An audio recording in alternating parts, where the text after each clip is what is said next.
السلام، نروحو نديرو طاجين المبطن كيف تاع زمان الجزائري.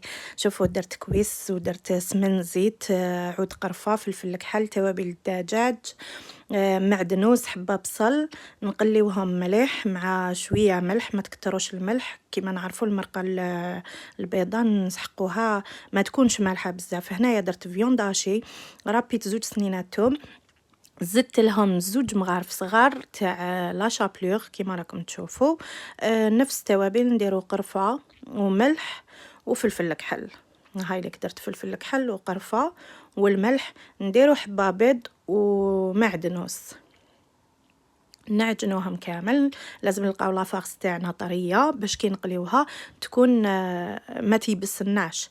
نجيبو حبه بطاطا، ماشي غير حبه، 2 حبات بطاطا، نقشروهم نقطعوهم. شوفوا هنايا نوصيكم قطعوهم قد ما تقدروا يكونوا رقاق باش تفاغسيوهم.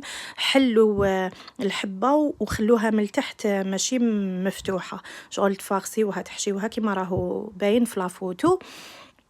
هنايا بعد ما نفاغسيوهم كامل، شوفوا سيو رقوهم قد ما تقدروا باش كي تقلوهم يطيبوا لكم. هنا نجيبو نقليوهم كيما راكم تشوفوا في الصورة.